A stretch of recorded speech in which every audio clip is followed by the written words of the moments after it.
fly so high. Addicted to the high. I feel so when I sign up it and I dripping with sweat, you know what? Oh yeah, hey, I'm a soca addict.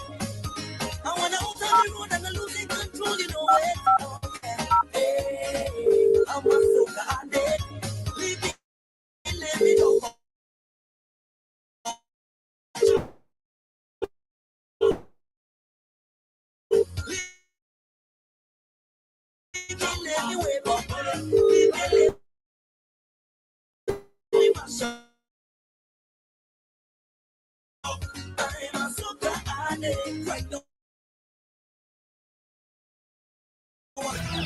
Voice of the Man, Bongo Prime, representing for Activated Morning Span, WEFM 99.9.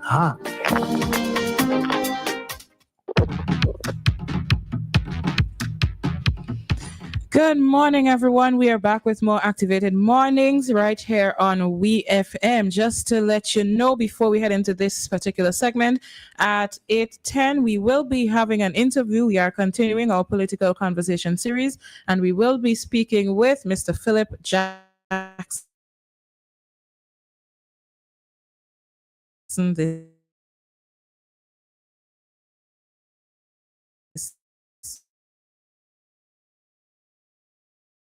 morning. How's everybody? We ain't too bad. What about you? Yeah, I'm good. All right. Somebody said to me yesterday, it's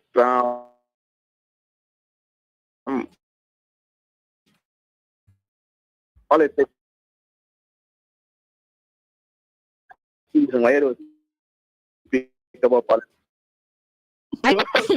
So my response was, everybody else speaking about politics, I think that area is well covered. Okay. I would like to focus on issues that the public, well, it might be besides politics. Okay. So this morning, I want to address something in relation to mental health issues in the community. Recently, there has been a program. There is a program implemented in the His Majesty's prison dealing with people who are locked up, inmates who are locked up with mental issues, where they're getting some intervention in relation to helping them cope with some of the mental issues and helping them be able to be reintegrated back into society when they leave prison. And it's common, and not coincidentally, it hasn't come intervention has given a lot of input. Okay, Lyf, yeah. Once you using Bluetooth or something? Using Bluetooth.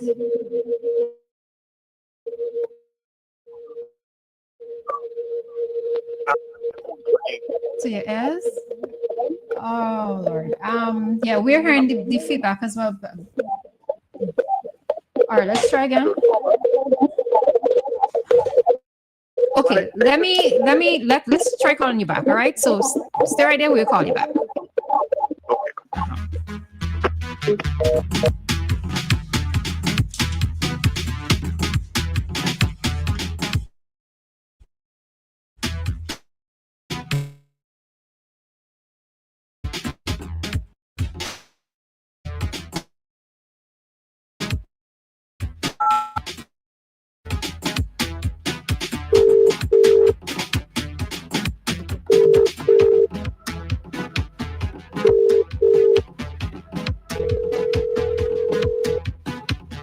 Hello?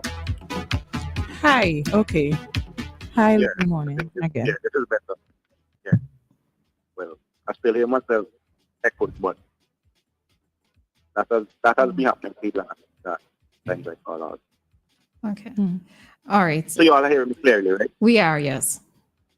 Yeah, well, basically, I was saying that there's a program implemented in the prisons under the Ministry of National Security. It didn't come from the Ministry of Health, it came from the Ministry of National Security. And it basically is health. Well, a lot of these guys, the mental issues were reassessed, and they are still involved in this program. where they are running with the issues, communicate properly, probably like reviewing the limits they were on. And I think it's a very important, and we might not realize how important this is, right? Recently, last week, this guy, I'm trying to remember the name, but anyway, he had killed his 94-year-old grandfather. And he was recently sentenced. He was in prison a very long time. He was recently sentenced, and because he was there so long, they took off some of the time solved. So he's he only has like 7 years left. His name is Jared Dunn, and he had killed his 94-year-old grandfather. But what came out in this trial is that, and this is very important to note, right? He had a psychiatric evaluation when he was outside. And his relatives were told that he should be taken to the mental health center. I'm just summing it up, right? He should be taken to the mental health center and he should be evaluated and placed on medication. And his relative refused to take it, stating something like that the medication is poison and she didn't want him to get it. And he did not get it. And the 4-year-old grandfather. So the court has ordered that he remains on medication and remains on the treatment. But what there was also noticed is that although the evidence that is normal, the relative seems to be against it. Now, this is very important, right? Because over the last few years, we see several serious crimes being committed by mentally unstable people. And it is obvious that the police is not trained, prison wardens are not trained, people in authority who should be able to deal with these people are not trained properly to deal with them.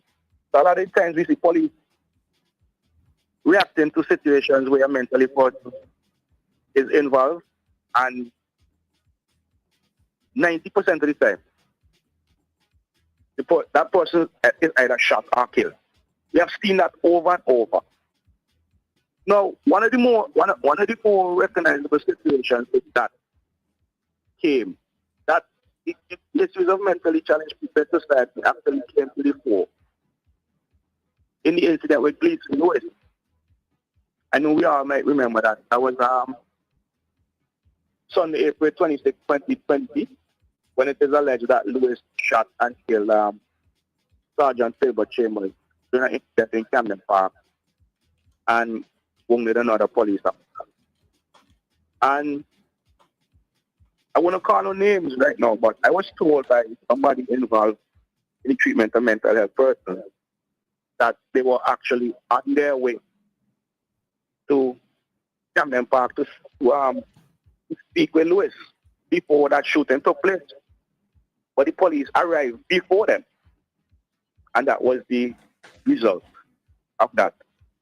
There was also, there are many incidents, and some of them stand out because there was this youngster that went to school with me back in the day. His nickname was Suicide.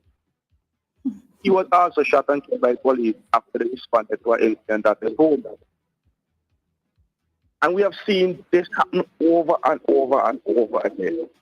But from my intimate experience with mental illness, as I have a family member that suffers from mental illness, intervention and medication usually works to help to control these people. So I'm really glad to see that steps are being made at last to address some of these issues. And I hope that going forward, that besides the prison, we can have some sort of intervention within the police force, even within the medical fraternity itself, in relation to dealing with these people and assessing these people and making access to these people and assessing them and making sure that they have the proper the proper medication, the proper care, because it can go a long way to prevent a lot of the crimes that we see happening.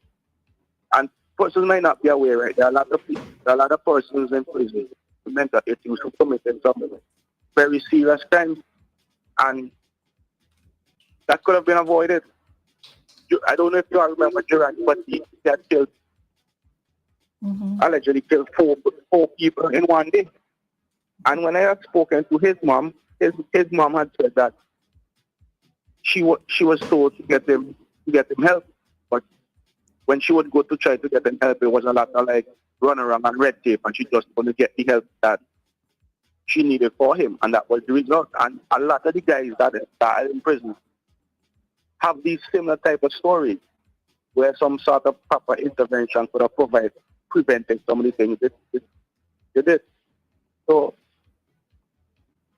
not involving politics in this, but I think it's a great move by the Ministry of National Security to the leader of the department to actually have this going on and have helping to now address this issue that has affected many persons. So that's my contribution. Yeah, okay. All right, Lyf. Thank you. Enjoy the rest of your day. You too. Thank you.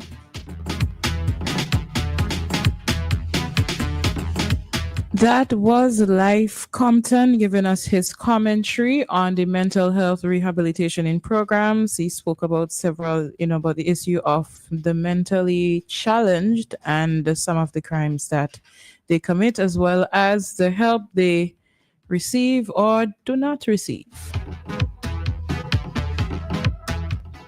I think it's a bit alarming that there are so many persons with mental health challenges, because just listening to him talk about those, bringing back those names of those persons who suffered who were suffering with their mental health, or they had some form of mental illness and they committed some serious crimes, I just can't help but think, why are there so many people with mental health issues? And it seems so many men, because speaking with the prison officers the last time, there are only 3 female prisoners versus 300 male prisoners. That means that even if those 3 females in prison had mental illnesses, there still would be a whole lot more men with mental illnesses that commit crimes.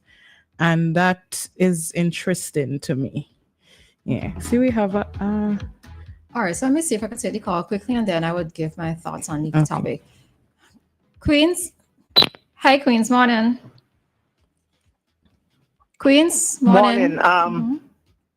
Lyf Compton is filling in for Kingsley.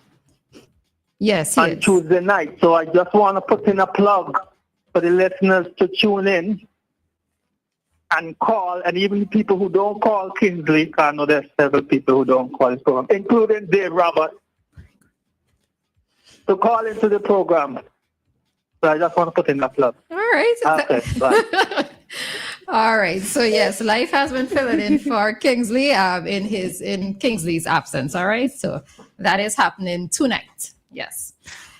All right. So just to give my thoughts on this entire topic, I suppose one of the questions that I have to ask is, how seriously do we take mental health related issues in SVG? All right. From the story that Lyf spoke about with the young man, I think he was 24 or anyway, he's 25. So he killed his grandfather. And one of the things that I noted, Lyf mentioned it as well, was that his mother did not want for him to get assistance. However, it was stated in the article that she too suffers from a mental illness, or she has some sort of mental challenges, which was what was interesting to me, to see that she herself has these issues, but she did not try to seek help for her son. Right. Additionally, what should also be noted from that article, and the article came out on Eyewitness News. I think it came out on Sunday, so you can go and have a look at that article if you're not quite sure what we're talking about. Right. One of the other things that was mentioned in that article is that he started using marijuana at a very early age. And it seems as though he is dependent on using marijuana, because he said something to the effect of he will continue to use marijuana, right? If he gets out, he's going to continue to use it. So maybe we also do have to make that connection between the use of the early use of certain drugs, or in the case of this, marijuana, on the development of the young brain. Because I think, if I'm not mistaken, he started using it around the age of 13. So you have to look at it. And I think even a psychiatrist said there's a term that they used in it, but I can't remember the term right now, but that there was a bit of a dependency, or his judgment may be impaired as a result, or his cognitive ability was impaired as a result of that early use. So that is also something that we need to address.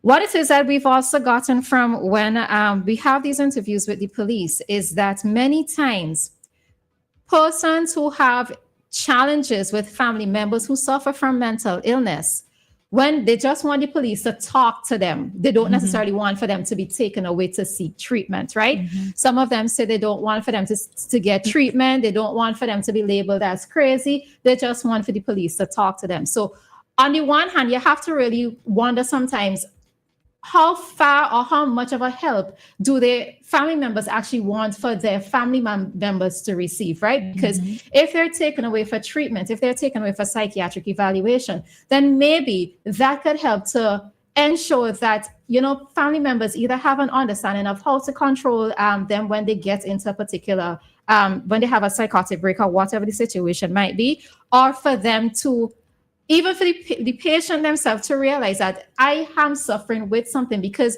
one of the other things you have to know, what I've noticed too, is that persons who are going through some sort of mental illness, they're not aware of it, right? I've had somebody very close to me ask me, she said, everybody say I'm crazy. Do you think I'm crazy?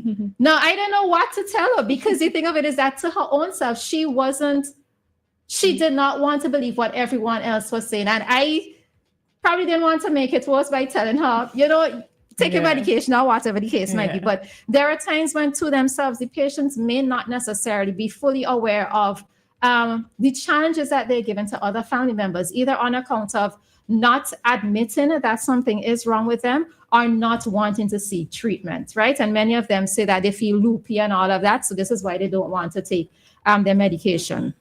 With regards to the activity that is being held in prisons. Now, it is a good one, because I get the impression that sometimes that persons who suffer from mental illnesses, they feel ostracized, right? And I'm sure the feeling of being ostracized also happens within prison. So from the articles, I think it's 2 articles that I may have read, with the rehabilitation that is happening within the prisons, I think the first one that they had was a football game. And the next upcoming activity is going to be a sip and paint. Now, we know sip and paint generally means alcohol. No, it's not alcohol that they'll be given soda, all right? So they're doing different activities within the prisons to help these inmates feel that they're not separate in a sense from the rest of the general population, but they're probably given a sense of purpose, a little bit of camaraderie, I suppose, amongst themselves, etc. So it is good to see what is happening there within the prison service or prison system with regards to mental health rehabilitation, but the conversation needs to extend to the wider general society. And focusing on some of the causes of these issues. With that, we are going to head out of this talk segment in just a few minutes. We're supposed to be having our interview with Philip Jackson, who is the NDP's candidate for Mariocquah. We are heading out now. It is 8:03, and this time check